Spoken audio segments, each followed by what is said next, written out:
Morning students, आज हम relations and function की एक्सरसाइज 3 स्टार्ट करने जा रहे हैं। एक्सरसाइज 2.3 में क्या है? फंक्शंस। फंक्शंस के बारे में हमने अपने लास्ट लेक्चर के अंदर काफी डिटेल में पढ़ लिया था। फंक्शन किसको कहते हैं, फंक्शंस की टाइप्स क्या हैं, फंक्शंस की डोमेन रेंज क्या होती है। आज हम थोड़ा सा ब्रीफ में इसको रिवाइज कर लेते हैं। फंक्शन क्या था? फंक्शन एक मैपिंग है from the set A to B। तो ये फंक्शन जो है दो सेट्स के ऊपर काम करता है, दो सेट्स को ज्वाइन करता है। यानी कि दो सेट जो हमारे पास है A और B, इनका आपस में करेक्शन करवाता है।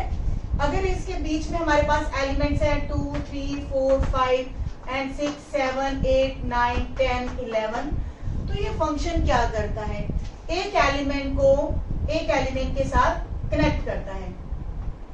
ठीक है, तो यानी कि फंक्शन एक रिलेशन की तरह काम करता है जिसमें दो सेट्स के एलिमेंट्स का ऑर्डर पेयर बनता है। तो फंक्शन और रिलेशन में क्या डिफरेंस है? देखिए, जो भी फंक्शन है वो एक रिलेशन सेट होगा, लेकिन सभी रिलेशंस फंक्शंस नहीं होते। तो कौन से रिलेशंस फंक्शन नहीं होते और कौन से रिलेशंस फंक्शन होते हैं, तो इसमें क्या फर्क है वो भी हम देख लेते हैं। एक रिलेशन सेट हम ऐसा ले रहे हैं जिसमें वो सेट है ऑर्डर पेयर्स का A और B, जिसमें हम ले रहे हैं कि जो A है that is equal to B square and A and B belongs to real numbers. तो यहाँ पे आप देखेंगे कि ये हमारे पास दो रियल नंबर्स के सेट है। तो A की वैल्यू हमारे पास किसके इक्वल है? B स्क्वायर के इक्वल। तो यहाँ पे अगर हमारे पास रियल नंबर 0 है तो उसकी कनेक्टिविटी 0 के साथ होगी। क्लियर है? क्योंकि 0 का स्क्वायर भी हमारे पास 0 होगा। तो यहाँ पे अगर हम -1 और 1 को लें तो इसकी कनेक्टिविटी किसके साथ होगी? 1 के साथ, क्योंकि -1 का स्क्वायर भी 1 आएगा और 1 का स्क्वायर भी 1 आएगा। तो यहाँ आप देखेंगे कि एक इनपुट के लिए हमारे पास दो आउटपुट्स आ रही हैं। अगर हम A की वैल्यू यहाँ पे 1 रिप्लेस करते हैं तो B की वैल्यूज हमारे पास 2 आ जाती है, -1 एंड 1। तो इस तरह जो रिलेशन सेट जिनमें हमारे पास एक इनपुट के लिए दो आउटपुट्स आ जाती हैं, वो रिलेशन हमारे पास फंक्शन नहीं होंगी। तो फंक्शंस के लिए ये जरूरी है कि एक इनपुट के लिए सिर्फ एक ही आउटपुट होनी चाहिए। तो ये मेन रूल है फंक्शंस के लिए। उसके बाद हमने देखा कि ये जो हमारे दो सेट्स हैं A और B, तो A सेट हमारे पास फंक्शन का डोमेन होगा और B सेट हमारे पास क्या होगा? That will be called as codomain. Clear है? तो अब जो हमारे पास डोमेन है इसका काम क्या है? जो भी हम फंक्शन लेते हैं, मान लीजिए हमने फंक्शन लिया f(x) is equal to x square plus 1 और ये हमारे पास जो भी आउटपुट होती है उसको हम ले लेते हैं y। तो ये डोमेन क्या करती है? जब भी हम x की वैल्यू को डालते हैं तभी हमारे पास कोई आउटपुट आती है। तो हम ये देखते हैं कि जो फंक्शन की वैल्यूज है उस x की वैल्यूज के ऊपर बाउंड हो जाती है। तो फंक्शन एग्जिस्ट करना चाहिए x की वैल्यूज के ऊपर। तो डोमेन के अंदर हम यही देखते हैं कि कौन सी वैल्यूज के लिए, x की कौन सी वैल्यूज के लिए फंक्शन एग्जिस्ट करता है। मान लीजिए हमारे पास फंक्शन है f(x) इक्वल टू 1/x।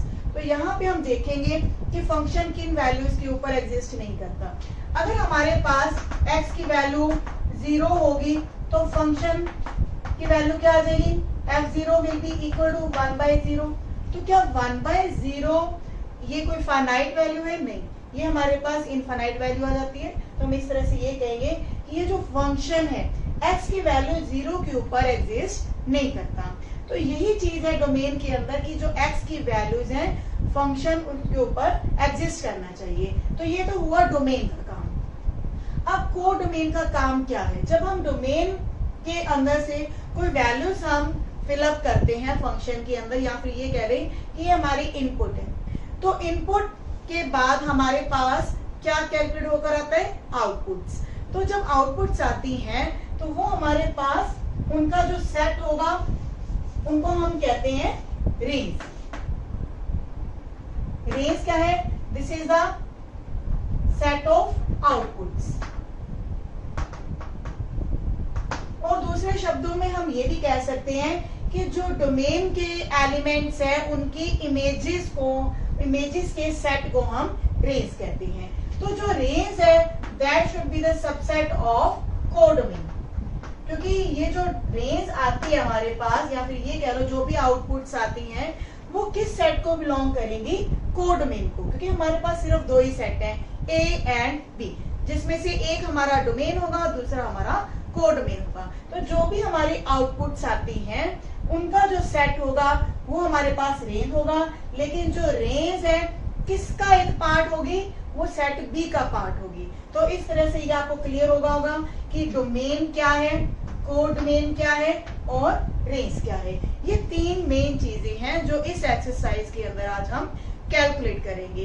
तो ये तीनों चीजें जो हैं किसी पर्टिकुलर फंक्शन के लिए हम सॉल्व करने जा रहे हैं कि फंक्शन हमारा मॉडुलस फंक्शन है या इरेशनल है या फिर रैशनल फंक्शन है। तो उनके लिए डोमेन, रेंज और कोडोमेन क्या होंगी। तो चलिए स्टार्ट करते हैं। तो इसमें हमारी जो फर्स्ट एग्जांपल है वो क्या है? एक्सरसाइज से पहले हमारे पास दो एग्जांपल्स हैं। Example number 16 is fx is equal to x square and gx is equal to 2x plus 1। तो यहाँ हमारे पास दो फंक्शंस हैं fx and gx। Find f plus g of x। अगला कि अब हमने दो फंक्शंस की एडिशन लेनी है। तो हमने अलजेब्रा में पढ़ा था, अलजेब्रा ऑफ द फंक्शंस में, कि दो फंक्शंस की एडिशन पॉसिबल है। तो सिंपल है कि हमने fx की वैल्यू भरनी है, यहाँ पर x स्क्वायर है और gx क्या है हमारे पास? 2x plus 1। तो इस तरह से दो फंक्शंस की जो एडिशन है वो हमारे पास ये आएगी x square plus 2x plus 1। Now we need to calculate f minus gx। तो ये हमारे पास दो फंक्शंस की सब्ट्रैक्शन है। मेन चीज क्या है इसमें कि फर्स्ट हमारे पास f है, सेकंड हमारे पास माइनस g है। तो यहाँ पे हमने क्या करना है? fx की value x square minus of gx। तो gx की हमारे पास वैल्यू है 2x plus 1। तो x स्क्वायर में से हमने ये घटाना है, तो ये आ जाएगा x square minus 2x minus 1, क्योंकि ब्रैकेट के बाहर हमारे पास माइनस साइन है। तो ये माइनस क्या करेगा? अंदर की जितनी भी टर्म्स हैं उनके साथ मल्टीप्लाई होगा। तो यहाँ पे प्लस है तो प्लस इंटू माइनस 1 तो माइनस 1। क्लियर है? Now third is F G of x. Multiply है दो फंक्शंस की, तो यहाँ पे हम क्या लेंगे? एफ एक्स इंटू जी एक्स। तो फंक्शन एफ एक्स हमारे पास है एक्स स्क्वायर, तो मल्टीप्लाई में है जी एक्स। तो आप ये जो एक्स स्क्वायर है इसको अंदर मल्टीप्लाई करेंगे, एक्स स्क्वायर इंटू एक्स, तो एक्स की पावर हमारे पास 3 हो जाएंगी और 1 into x square x square. तो ये हमारे पास दो फंक्शंस की क्या है? Multiplication. Now division f upon g of x। ये सिंपल है, रैशनल फंक्शंस की तरह fx अपॉन gx। fx हमारे पास क्या है? x स्क्वायर और gx क्या है? 2x plus 1। लेकिन साथ में हमारे पास जो रैशनल फंक्शंस की कंडीशन है कि जो gx है वो 0 नहीं होना चाहिए। तो ये जो वैल्यू है 2x plus 1 0 कहाँ पे होगी? when x is equal to minus half। तो ये हमारे पास इसके बराबर नहीं होनी चाहिए, क्योंकि हमने लिखा है कि gx should not be equal to 0। ये कंडीशन है, gx should not be equal to 0। Denominator हमारा नॉन जीरो होना चाहिए। तो ये वैल्यू जो होगी x की कौन सी वैल्यू के ऊपर 0 आएगी? आप इसको इक्वल टू 0 रख के देख सकते हैं। 2x plus 1 इक्वल टू 0, तो वहां से x की वैल्यू आएगी माइनस हाफ। तो हमने ये वैल्यू जो है एक्सक्लूड कर देनी है। तो इस तरह से 16 एग्जांपल में आपने सीखा कि दो फंक्शंस की एडिशन, सब्ट्रैक्शन, मल्टीप्लिकेशन और डिवीजन को हमने कैसे सॉल्व करना है। Now what is the 17 example? तो सेम है 17 एग्जाम्पल में भी, वो आप खुद ट्राई करेंगे। उसमें भी हमारा अलजेब्रा ऑफ द फंक्शंस ही है, सिंपल है, एडिशन, सब्ट्रैक्शन, मल्टीप्लिकेशन और डिवीजन। तो बिल्कुल 16 एग्जाम्पल की तरह प्रोसीड करेंगे। Now exercise questions are 2.3। First question, Which of the following relations are functions? तो हमने ये डिस्कस किया था कि कौन से रिलेशंस फंक्शन होते हैं और कौन से रिलेशंस फंक्शन नहीं होते। तो हमें सिर्फ एक ही लाइन याद रखनी है, one input has only one output. तो एक इनपुट के लिए सिर्फ एक ही आउटपुट होनी चाहिए। तो हम ये देखेंगे एरो डायग्राम से इजी हो जाएगा इस क्वेश्चन को सॉल्व करना। First part is 2 1 order pairs है सेट के अंदर हमारे पास 5 1 8 1 11 1 14 1 एंड 17 1। तो हमें पता है रिलेशन सेट के अंदर क्या होता है कि जितने भी हमारे पास फर्स्ट प्लेसेस होती हैं ऑर्डर पेयर्स में, वो सब डोमेन होती हैं, और जो हमारे पास सेकंड प्लेसेस के ऊपर वैल्यूज हैं वो सब इसमें आती हैं रेंज के अंदर। तो रेंज में हमारे पास सिर्फ 1 है और यहाँ पे हमारे पास पॉइंट्स हैं 2 5 8 11 14 एंड 17। तो कनेक्टिविटी हम चेक करते हैं। पहले ऑर्डर पेयर हमारे पास क्या है, 2 1 का ऑर्डर पेयर है, देन 5 1 8 1 11 1 14 1 एंड देन 17 1। तो यहाँ पे हम देखते हैं कि एक इनपुट की एक ही आउटपुट होनी चाहिए। तो ये हमारे पास 2 है, इसके कितने आउटपुट है 1, 5 की आउटपुट भी एक ही है, 8 की आउटपुट भी 1 ही है, 11 की आउटपुट भी एक ही है। तो इस तरह से आप देखेंगे जितने भी हमारे पास डोमेन के अंदर पॉइंट्स हैं उन सभी की कितनी आउटपुट्स आ रही हैं 1 आउटपुट। लेकिन एक आउटपुट की कितनी ही प्री इमेजेस हो सकती हैं। तो यहाँ भी हम नोट करेंगे कि ये हमारे पास इमेजेस हैं, तो इमेजेस के पीछे अगर हम जाते हैं तो ये हमारे पास क्या होंगी प्री इमेजेस, यानी कि 1 की प्री इमेज क्या है, दैट विल बी 2 5 8 11 14 एंड 17। यानी कि इमेजेस की एक इमेज की कितनी भी प्री इमेजेस पॉसिबल है, लेकिन एक पॉइंट की या एक एलिमेंट की, डोमेन के किसी भी एलिमेंट की हमारे पास सिर्फ एक ही इमेज होनी चाहिए। क्लियर है ये बात? तो फर्स्ट पार्ट में हमारे पास क्या ये फंक्शन है? यस, ये फंक्शन है। Now what is in second part? तो सेकेंड पार्ट में भी हम एरो डायग्राम लगाकर चेक कर सकते हैं।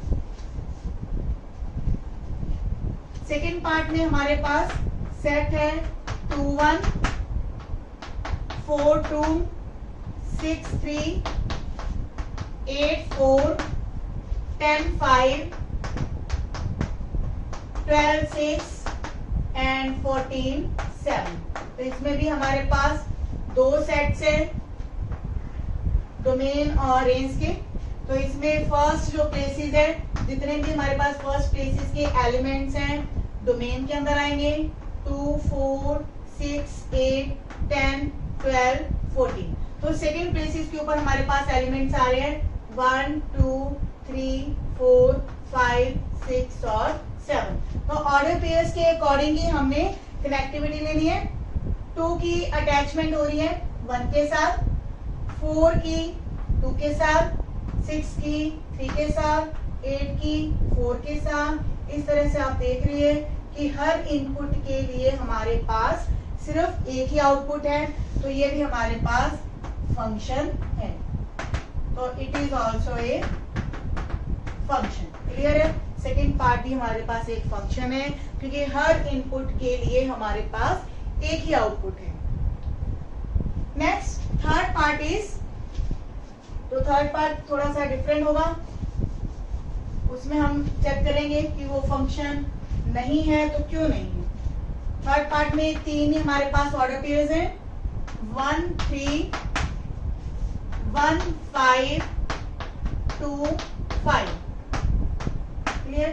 तो यहाँ पे जो दो सेट है हमारे पास, पहली प्लेसेस के ऊपर हमारे पास एलिमेंट्स है 1 एंड 2 और सेकेंड सेट में हमारे पास है 3 एंड 5। 1 का ऑर्डर पेयर है 3 के साथ, 1 का ऑर्डर पेयर है 5 के साथ, 2 का ऑर्डर पेयर है 5 के साथ। तो इस तरह आप देख रहे हैं कि जो 1 है इसकी कितनी आउटपुट्स आ रही हैं, 2 आउटपुट्स। तो हमें कितनी आउटपुट चाहिए होती है, सिर्फ एक आउटपुट होनी चाहिए फंक्शन के लिए। तो ये हमारा फंक्शन नहीं है, because 1 has 2 outputs that are 3 and 5, then it is not a function. Now in second question, find the domain and range of the following real functions. अब हमारे पास दो पर्टिकुलर फंक्शंस हैं, एक मॉडुलस फंक्शन है और दूसरा हमारे पास इरेशनल फंक्शन है। तो उनकी हम डोमेन और रेंज को डिस्कस करेंगे। Second question, first part is fx is equal to minus of modulus x।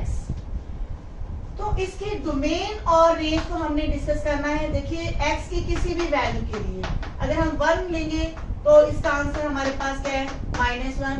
अगर हम 0 लेते हैं तो इसकी आंसर क्या है, ये हमारे पास 0। और -1.5 लेंगे तो इसका आंसर आएगा -1.5। तो इस तरह से आप देखेंगे x की हर वैल्यू के ऊपर फंक्शन जो है हमारा एग्जिस्ट करता है। कहीं भी ऐसा कोई भी पार्ट नहीं है x की किसी वैल्यू के लिए जो मॉडुलस फंक्शन एग्जिस्ट ना करता हो। तो यहाँ पे हमारे पास डोमेन ऑफ द फंक्शन क्या आएगी, that is the set of real numbers. Domain will be the set of real numbers. Clear है। डोमेन का काम ही यही है कि फंक्शन एग्जिस्ट करना चाहिए x की वैल्यूज के ऊपर। तो ये हमारा डोमेन क्लियर हो गया। Know what is the range of function. Range क्या है, देखिए मॉडुलस फंक्शन हमेशा पॉजिटिव वैल्यू देगा। मॉडुलस क्या करता है, किसी भी x की वैल्यू के ऊपर उसको पॉजिटिव करता है। तो चाहे वो पॉजिटिव वैल्यू है चाहे वो नेगेटिव वैल्यू है, मॉडुलस की वैल्यू हमेशा हमारे पास क्या आएगी, पॉजिटिव। लेकिन अगर हम माइनस से मल्टीप्लाई करेंगे तो हमारी जो बीच की इनक्वालिटी है वो चेंज हो जाती है। तो minus of modulus x that will be negative. तो इसका मतलब ये हुआ जो हमारा रेंज है, range of the function that will be minus infinite to 0, क्योंकि ओनली हमारे पास रियल नंबर्स ही आएंगे। जब हम x की रियल वैल्यूज को फिलअप करेंगे हमेशा जो हमारे पास आउटपुट आएगी वो क्या आएगी, एक नेगेटिव रियल नंबर आएगी। तो आप ये कहेंगे कि जो रेंज ऑफ द फंक्शन है वो क्या है, -∞ टू 0। और 0 के ऊपर हमने क्लोज इंटरवल लिया है, क्योंकि जब हम x की वैल्यू 0 लेंगे तो फंक्शन हमारा क्या होगा, इक्वल टू 0 होगा। तो इस तरह से ये हमें डोमेन और रेंज क्लियर है। डोमेन क्या है, सेट ऑफ रियल नंबर्स, और रेंज क्या है, -∞ टू 0। अब हम डिस्कस करेंगे सेकेंड पार्ट। सेकेंड पार्ट में फंक्शन है हमारे पास √9 - x3। तो ये हमें पता है कि जब भी अंडर रूट को हम सॉल्व करते हैं तो हमने देखा कि √2 होगा, √3 होगा, √1 की वैल्यू इक्वल टू 1 ही होती है, या फिर कोई पॉइंट्स में भी हो सकता है -√2.5। लेकिन माइनस जो है फंक्शंस के लिए नहीं है। तो फंक्शन में जो x की वैल्यूज हैं या इसकी जो रेंज है वो हमारे पास रियल नंबर्स में ही होना चाहिए। तो अगर हम नेगेटिव नंबर लेंगे अंदर तो वो क्या हो जाएगा, that will B a complex number. तो हमने फंक्शंस को रियल नंबर्स के ऊपर ही चेक करना है कि जो डोमेन है या रेंज है रियल नंबर्स में से उनकी वैल्यूज क्या होंगी। तो जो 9 - x2 है that should be greater than और इक्वल टू 0, यानी कि अंडर रूट के अंदर जो भी हमारे पास वैल्यू है या पॉलिनोमियल है दैट शुड बी पॉजिटिव। तो यहाँ पे हमारे पास क्या आएगा, 9 शुड बी ग्रेटर देन और इक्वल टू x2, या फिर हम इसको लिखते हैं x2 इज लेस देन और इक्वल टू 9। अब 9 क्या है, 3 का स्क्वायर है। एक्स स्क्वायर की वैल्यू 3 के स्क्वायर से लेस देन और इक्वल है, तो यहां से हमारे पास एक्स की जो लिमिट है या फिर ये कह सकते हैं जो इंटरवल आएगा हमारे पास वो क्या आएगा, -3 to 3। आप चेक कर सकते हैं रियल नंबर लाइन के ऊपर, ये हमारे पास 0 है, -3 होगा, यहाँ पे कहीं 3 होगा। अगर हम ये इंटरवल लेंगे तो -4 आप चेक करें, -4 का स्क्वायर क्या आएगा, 16। तो जो 16 है that can never be less than 9। Clear है? तो इस इंटरवल में कोई भी आप वैल्यू लेंगे तो उसका स्क्वायर जो होगा 9 से लेसर नहीं होगा। इसी तरह जब आप इस इंटरवल में जाते हैं 3 to इनफाइनाइट, यानी कि 4 ले या 5 ले या 6 ले या कोई नॉन इंटीग्रल वैल्यू ले, तो भी उसका जो स्क्वायर है वो 9 से लेसर नहीं होगा। तो हमारे पास जो इंटरवल आएगा दैट विल बी -3 to 3। तो ये हमारे पास सॉल्यूशन है, x की जो वैल्यूज आएगी -3 to 3 आएगी। तो ये हमारे पास डोमेन है फंक्शन की -3 to 3 in the close interval. Close interval क्यों लिया हमने, क्योंकि जो -3 है या 3 है उसकी वैल्यू भी अगर हम यहाँ पे लेते हैं तो फंक्शन की वैल्यू हमारे पास 0 आ जाती है, तो वो भी इनके ऊपर भी हमारे जो फंक्शन है एग्जिस्ट करता है। तो इसलिए जो डोमेन है वो क्या है हमारे पास -3 to 3। अब हम कैलकुलेट करेंगे range of the function. Range क्या होती है, हमने डिस्कस किया था, किसी भी इनपुट के लिए जो हमारे पास आउटपुट्स आती हैं उसका जो सेट है वो रेंज होता है। तो यहाँ पे हमें पता है कि fx = y है, सभी आउटपुट्स को हमने क्या मान लेना है, y। तो 9 - x² in root is equal to y आया। तो यहाँ पे हमारे पास 9 - x² will be equal to y²। तो y² क्या आएगा, sorry x² will be equal to 9 - y²। तो यहाँ पे x आएगा 9 - y² इन रूट विथ +-। अब हमारे पास क्योंकि जो x है वो बाउंड कर दिया हमने -3 to 3। क्लियर है? तो यानी कि जो x है वो एग्जिस्ट कर रहा है इन वैल्यूज के ऊपर। तो y, ये जो 9 - y² है अंडर रूट के अंदर है, तो ये हमारे पास क्या होगा, पॉजिटिव वैल्यू होगी, क्योंकि x हमारा एग्जिस्ट कर रहा है किसी डोमेन -3 to 3 के लिए। तो इस डोमेन के ऊपर जो हमारे पास वैल्यू आएगी रूट के अंदर 9 - y², ये हमारे पास पॉजिटिव होनी चाहिए। क्लियर है?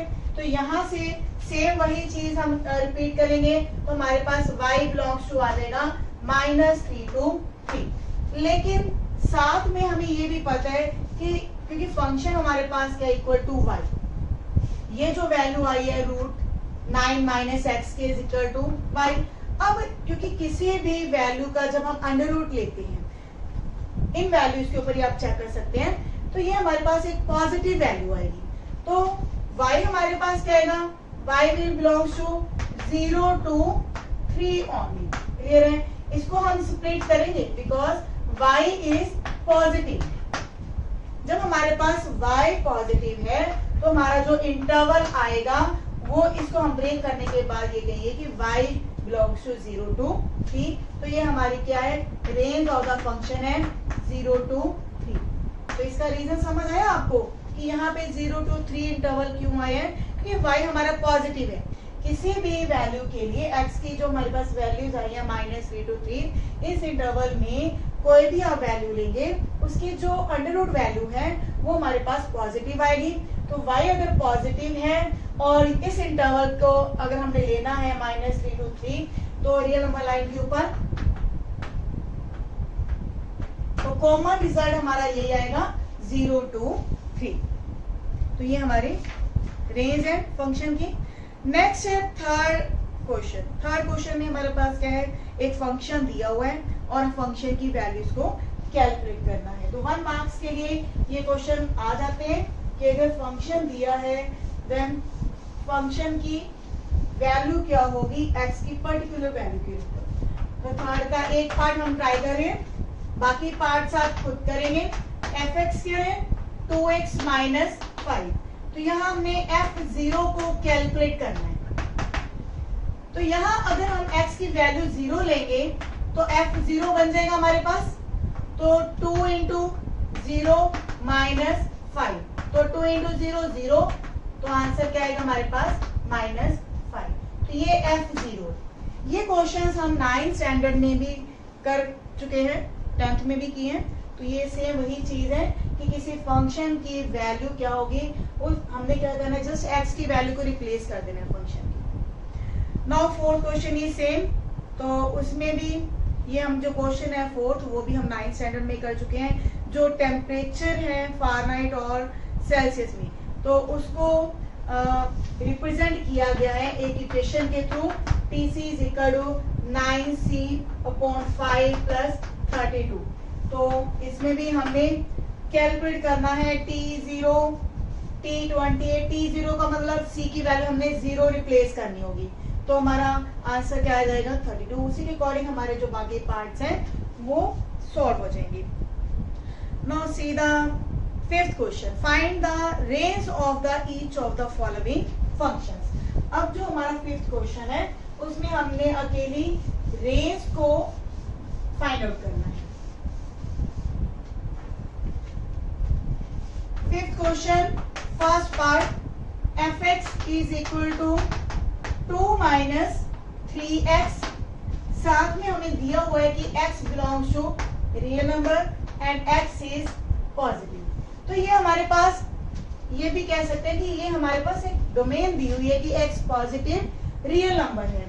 तो रेंज हमने कैलकुलेट करनी है, तो x की किसी भी वैल्यू के लिए, जब आप फंक्शन में x की कोई भी पॉजिटिव वैल्यू जब आप लेते हैं तो उसके लिए हमारी रेंज क्या बनेगी। जब हम x पॉजिटिव लेते हैं तो -3 से जब हम मल्टीप्लाई करेंगे तो यहाँ पे हमारे पास वैल्यू क्या आएगी, दैट विल बी नेगेटिव।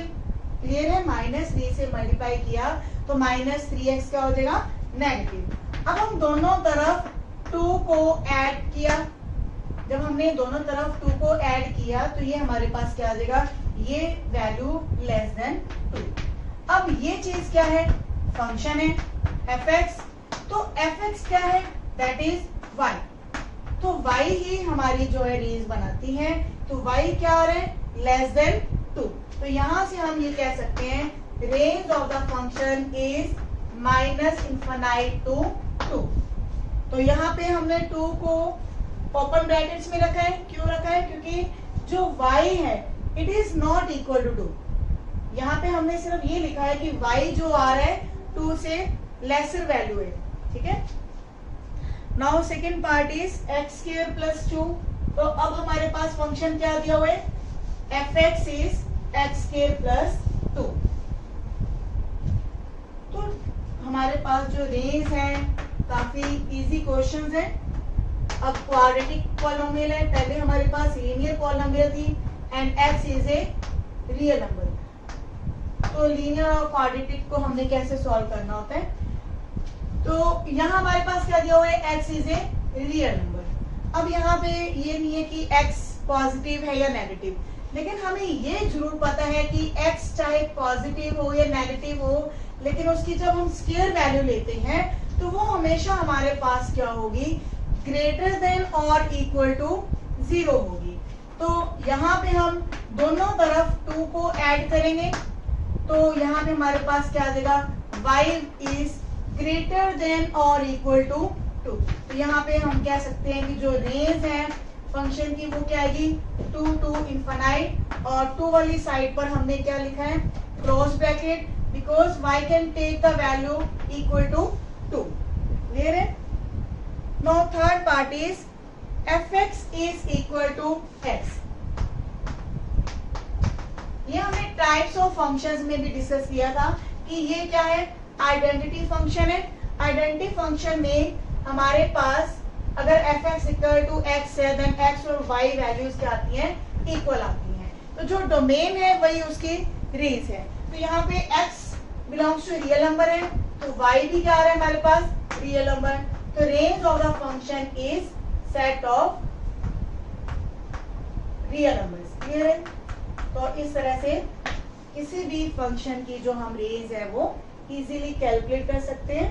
तो इस टॉपिक टॉपिक के अंदर आपने सीखा कि किसी फंक्शन की डोमेन और रेंज को कैसे कैलकुलेट करना है। तो जब हम किसी भी टॉपिक के जब हम बेसिक्स को क्लियर कर लेते हैं तो उस टॉपिक को समझना काफी आसान हो जाता है। लेकिन अकेले एग्जांपल्स को देख के अगर आप क्वेश्चंस को सॉल्व करेंगे तो कहीं ना कहीं क्वेश्चन जब मोड़ होकर आता है तो हम ये कहना स्टार्ट कर देते हैं कि क्वेश्चन जो है आउट ऑफ सिलेबस है। क्वेश्चंस आउट ऑफ सिलेबस नहीं होते, वहां कमी किस चीज की होती है, बेसिक्स की कमी होती है। तो बेसिक्स को क्लियर करना जरूरी है। तो आपने देखा कि जब हम बेसिक्स को क्लियर कर लेते हैं तो वो टॉपिक हमारे लिए काफी आसान हो जाता है। तो इस लेक्चर को देखने के बाद आप जान चुके होंगे कि जो फंक्शन है उसकी डोमेन और रेंज को कैसे इजीली कैलकुलेट किया जा सकता है। अब आपके लिए मुश्किल टॉपिक नहीं रहा होगा, उम्मीद करती हूँ। तो मिलते हैं नेक्स्ट वीडियो में। Thank you.